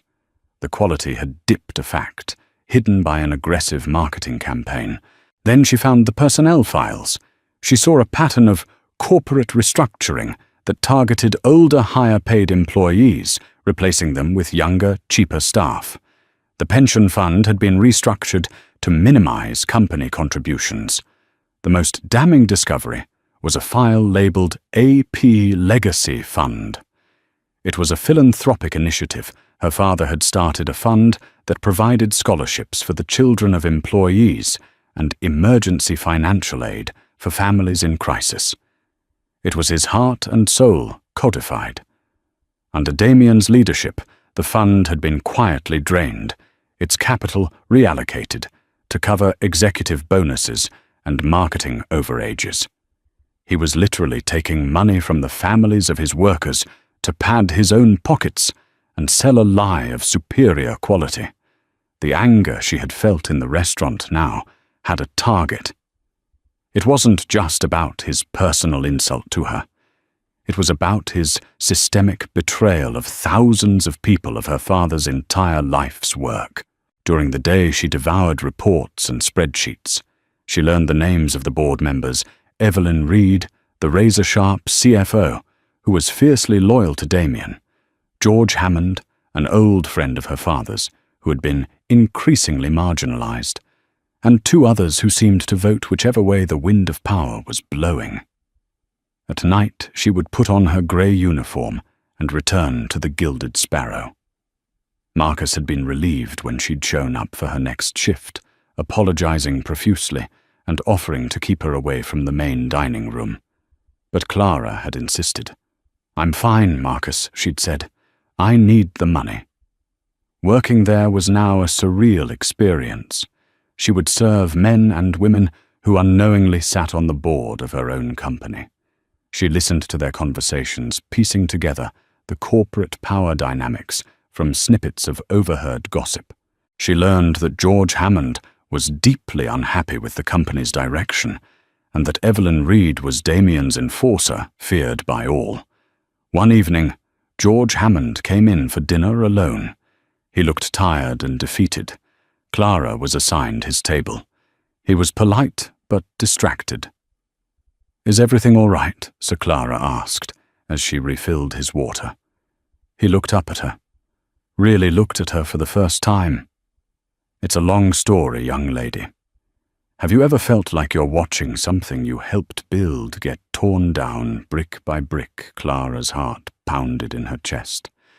"I think I know the feeling," she said, her voice soft.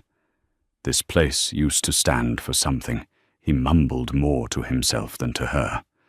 Arthur Prescott. He was a good man. He believed in building things to last. Now, it's all just about the next quarter. The soul is gone. The conversation was a small spark of hope.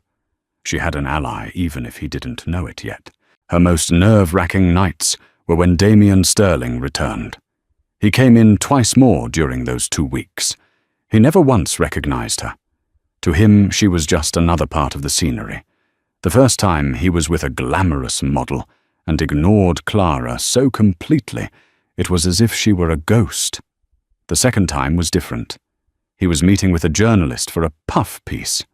Clara watched him spin a web of lies, speaking passionately about Sterling Prescott's commitment to artisanal quality and employee empowerment. He even mentioned the Prescott Legacy Fund as one of his key initiatives, describing it as thriving. Clara had to grip the serving tray so tightly her knuckles turned white to keep from shouting right there in the middle of the restaurant. He was using her father's memory as a marketing tool while simultaneously desecrating it. That was the moment her plan crystallized. It wasn't enough to expose him. It wasn't enough to fire him. She had to dismantle his entire false reality in front of the very people whose respect he craved. She needed a stage, and she knew just the one. She called Alistair Finch the next morning. "Mr. Finch, when is the next quarterly board meeting?" "Next Friday the 24th, he replied. "Damien is set to announce record-breaking profits. He's planning to propose a massive stock buyback that will net him a personal bonus of over $20 million. "Perfect," Clara said, a cold calm settling over her. "Please send an anonymous message to the board. Inform them that a representative of the Prescott estate will be in attendance to observe the proceedings."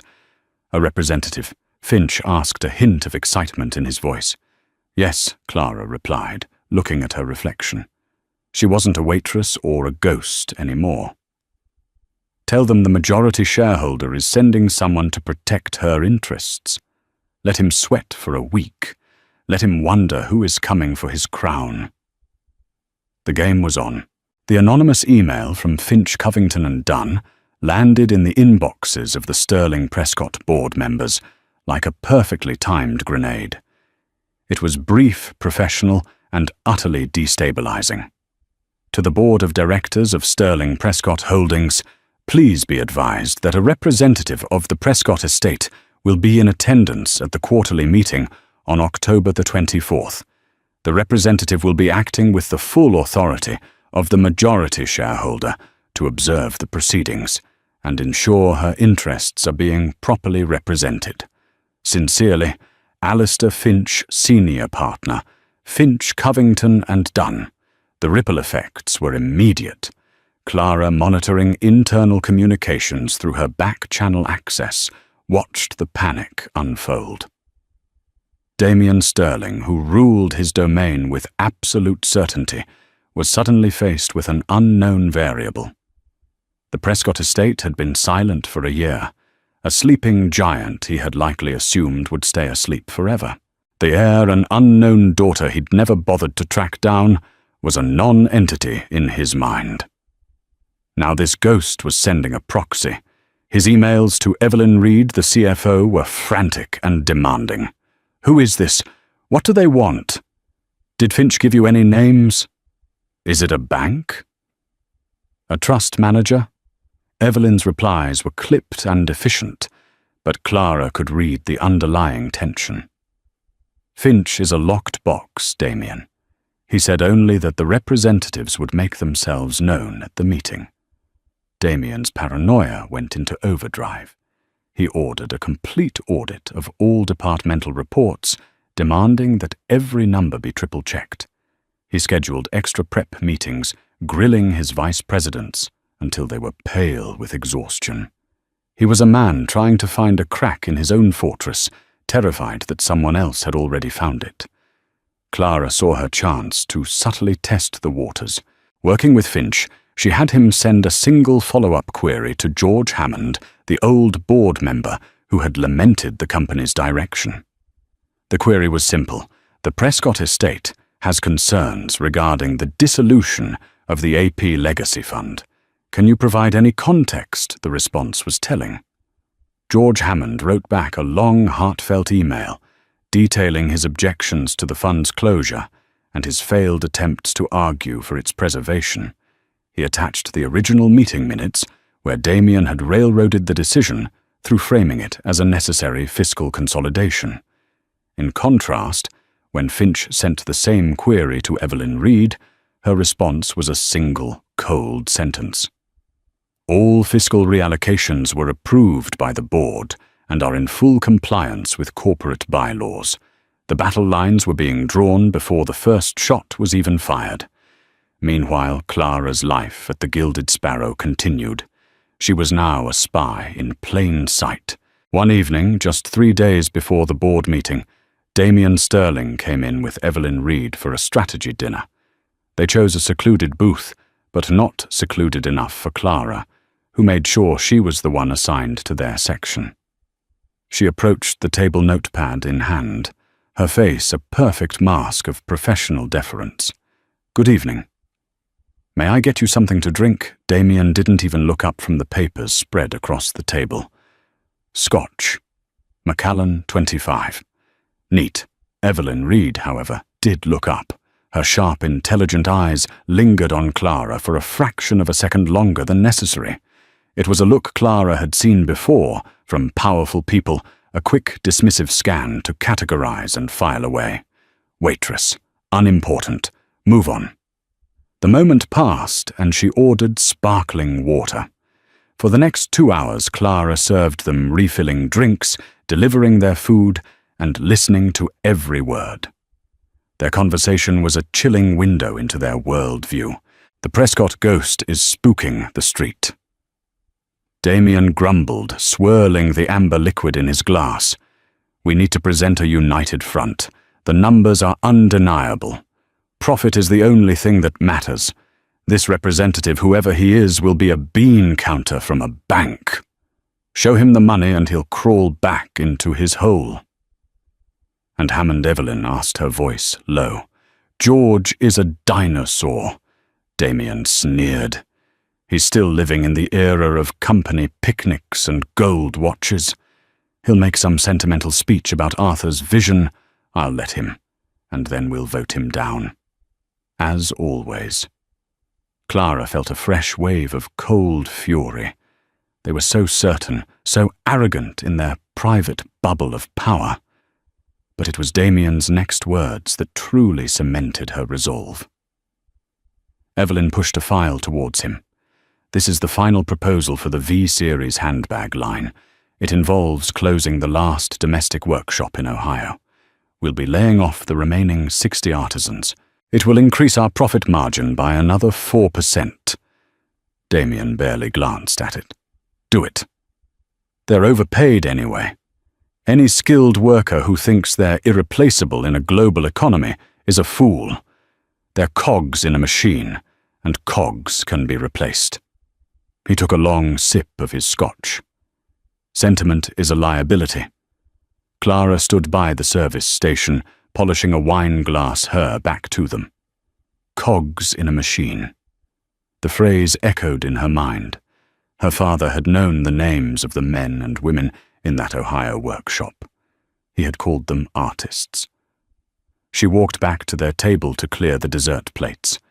As she reached for Damien's empty plate, he looked up, annoyed by the interruption. His eyes met hers. For a second, there was a flicker of something, a vague, misplaced sense of familiarity. He had seen her face before, recently. But where? The restaurant, another one. 1,000 different service people passed through his life. They were all a blur. He frowned, then dismissed the thought as quickly as it came.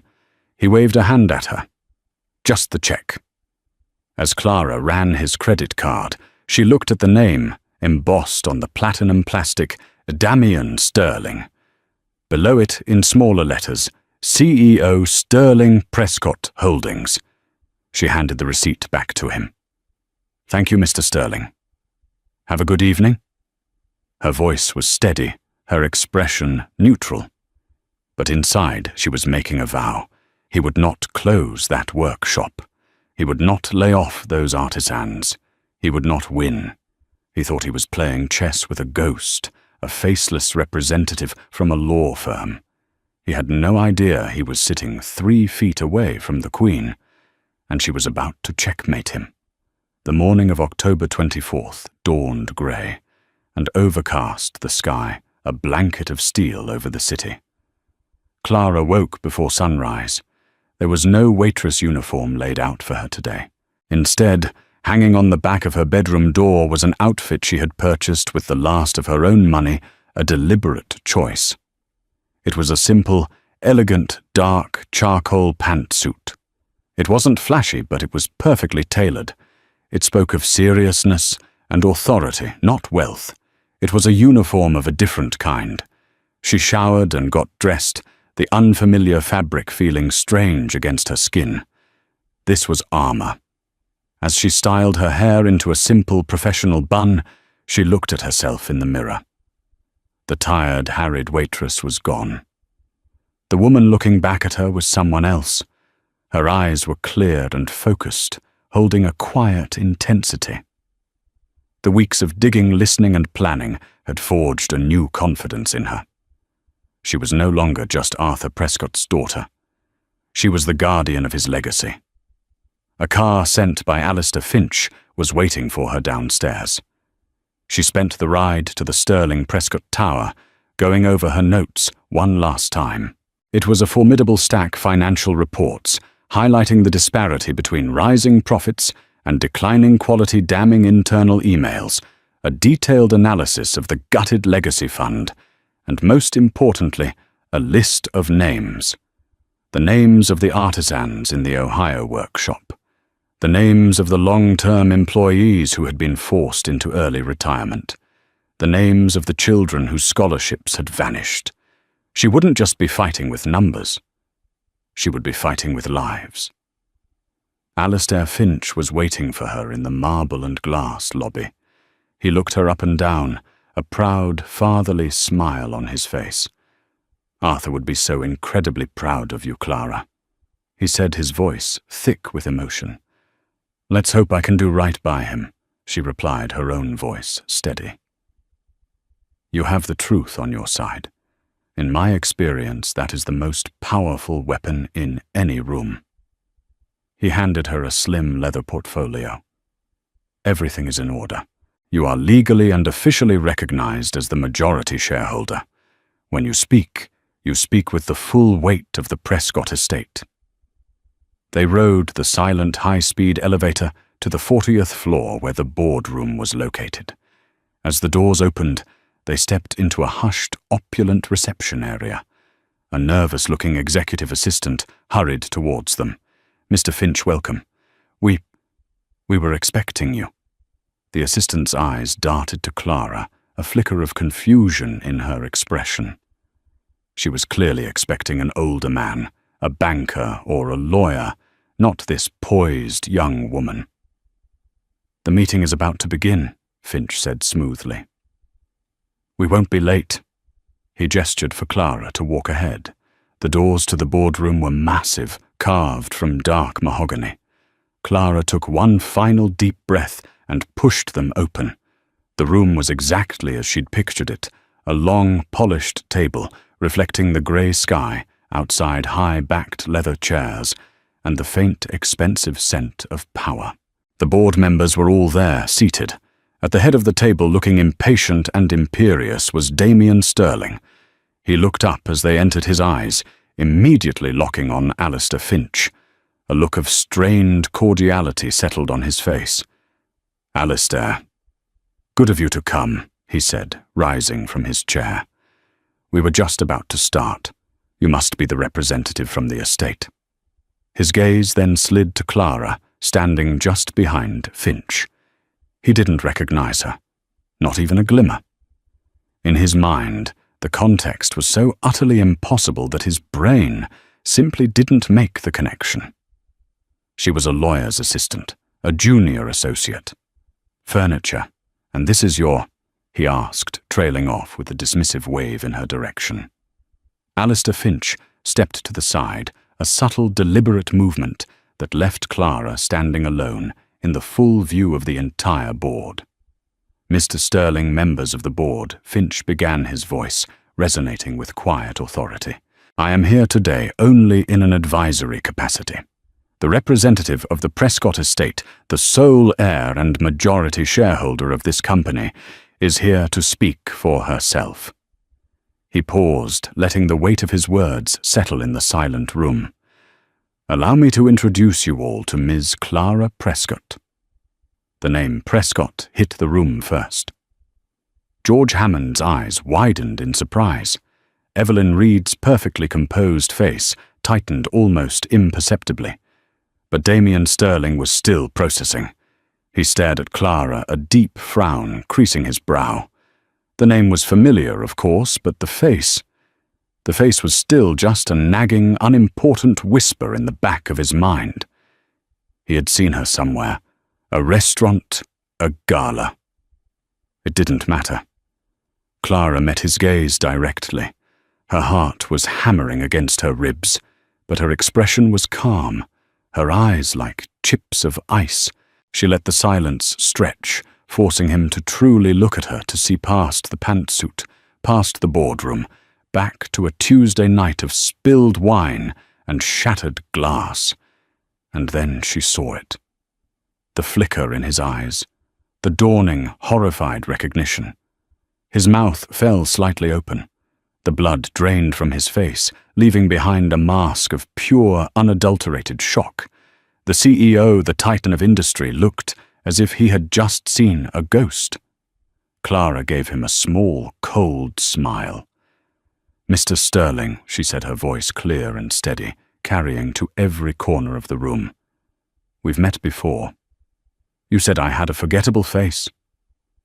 She pulled out the chair at the opposite end of the table, her father's chair, and sat down, placing her portfolio gently on the polished surface. "Let's begin." The boardroom was trapped in a state of suspended animation. The ticking of the large clock on the wall sounded like a hammer striking an anvil. George Hammond was staring at Clara with dawning comprehension and a glimmer of hope. Evelyn Reed's face was an unreadable mask of stone, but her fingers were clenched tightly around her pen. The other two board members looked back and forth between Clara and Damien, their expressions a mixture of confusion and fear. But all the oxygen in the room seemed to be consumed by Damien Sterling. His face had cycled through a kaleidoscope of emotions: shock, disbelief, denial, and finally, a simmering, desperate rage. He looked from Clara to Alistair Finch, and back again, as if trying to will this absurd reality away. "This is a joke," he finally choked out his voice, a hoarse whisper. "This is some kind of ridiculous, pathetic joke." He pointed a trembling finger at Clara.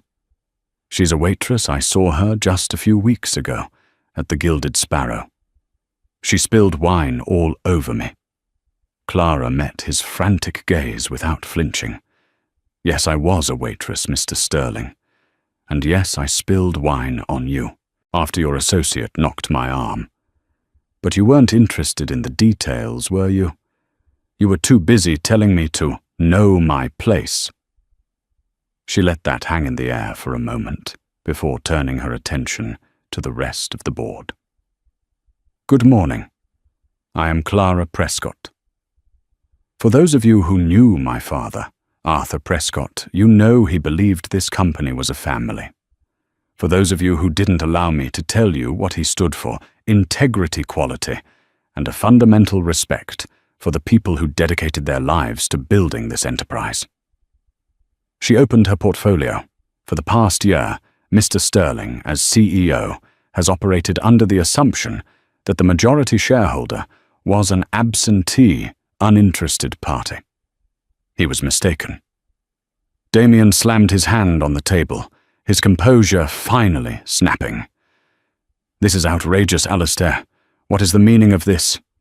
You cannot be serious. The heir to the Prescott fortune is a clumsy server. The heir to the Prescott fortune," Finch stated calmly, "is the woman sitting at the end of this table. Her identity has been legally verified, and her 51% controlling interest is a matter of public record. She has every right to be here." Clara took control again, her voice cutting through the tension. "I've spent the last several weeks not just working at the Gilded Sparrow, but also reviewing the state of my company. And what I've found is deeply disturbing." She looked directly at Damien. "You're here today to present record profits, and you are to be congratulated. But at what cost?" She slid a document down the table. "Let's start with the V-Series handbag line, marketed as a pinnacle of American artisanal craftsmanship. Yet I have here supply chain invoices that show 80% of the components are sourced from a factory in Southeast Asia, with numerous labor complaints filed against it. Is that your definition of artisanal?" "Mr. Sterling," Damien sputtered, "global diversification is a standard business practice." "My father had a word for it," Clara interrupted smoothly. "Lying." She slid another document across the table. "Let's talk about the employee pension fund, restructured 6 months ago, to, and I quote from your own memo, maximize capital efficiency. The result is that this company has reduced its contribution by 60%, while our longest-serving employees will see their retirement benefits cut by nearly a third." And yet she paused, looking at Evelyn Reed. "Executive bonuses have increased by 200% in the same period." Evelyn's stony facade finally cracked. She refused to meet Clara's eyes. And then Clara's voice grew softer, laced with a dangerous edge. "There is the matter of the Arthur Prescott Legacy Fund, the scholarship and aid fund for our employees' families. You told a journalist in my hearing that the fund was thriving. But it's empty, isn't it, Mr. Sterling? Drained to cover marketing expenses, and according to this transfer authorization signed by you and Miss Reed, to pay for the lease on your new corporate jet." George Hammond let out a low groan, burying his face in his hands. Clara stood up, walking slowly along the side of the table, her presence commanding the room. "You've taken my father's name, his company, his legacy, and you've twisted it into a hollow shell, a machine for making money that has lost its soul. You talk about cutting away sentiment as if it's a weakness. You call skilled artisans cogs in a machine. You call people like me, the people who serve your food, clean your offices, and build your products, invisible." She stopped directly behind Damien Sterling's chair, forcing him to crane his neck to look up at her. "You told me I was insignificant, Mr. Sterling. But the funny thing about insignificant people is that there are a lot of us. And we see everything." She walked back to her seat at the head of the table. The power in the room had shifted so completely, it was a physical force. Damien Sterling, for the first time in his life, looked small. Therefore, Clara said, her voice ringing with finality, "As the majority shareholder of Sterling Prescott Holdings, I am exercising my authority. I am calling an immediate vote of no confidence in our current CEO." She looked at George Hammond. "George." He looked up, his eyes filled with a renewed sense of purpose. "Aye." She looked at the two wavering board members, Mr. Davies, Ms. Brown. They saw the future sitting at the head of the table, and they saw the disgraced past squirming in his chair. They nodded one after the other. Aye, aye. She didn't need to look at Evelyn Reed. Finally, she looked at Damien. The motion carries. "Damien, you are hereby removed as Chief Executive Officer, effective immediately. Security will escort you from the building. Your shares are subject to the penalty clauses in your contract regarding gross mismanagement and misrepresentation of company assets. I believe you'll find that sentiment is, indeed, a liability." Damien Sterling stared at her, his face a canvas of pure impotent fury. The man who had judged her, dismissed her, and humiliated her was now undone by her. He had been so busy looking up at the sky, he never noticed the ground beneath his feet was opening up. You can't do this," he whispered. Clara leaned forward, her voice a low, clear echo of his own words from that fateful night. "Some people are born to lead, Mr. Sterling, and some people are born to pour wine. You just spent a year proving which one you are. Now it's time for you to know your place. Get out of my company." The story of Clara Prescott and Damien Sterling isn't just about a satisfying moment of revenge. It's a powerful lesson wrapped in a real-life drama. It teaches us that a person's worth is not defined by their job title, their bank account, or the clothes they wear. True power lies in character, in integrity, and in the quiet dignity with which we treat others. Damien Sterling saw a waitress and dismissed her, never imagining the strength and legacy hidden beneath the surface. He learned in the most public and humiliating way possible that the person you step on today might be the one signing your termination papers tomorrow.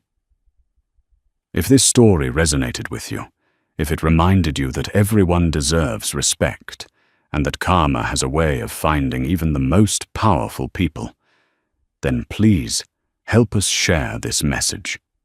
Hit that like button, share this video with someone who needs to hear it, and most importantly, subscribe to our channel for more true stories that uncover the hidden heroes and surprising twists of everyday life. Let us know in the comments, what's the best story of workplace karma you've ever witnessed? We can't wait to read your stories. Thank you for listening.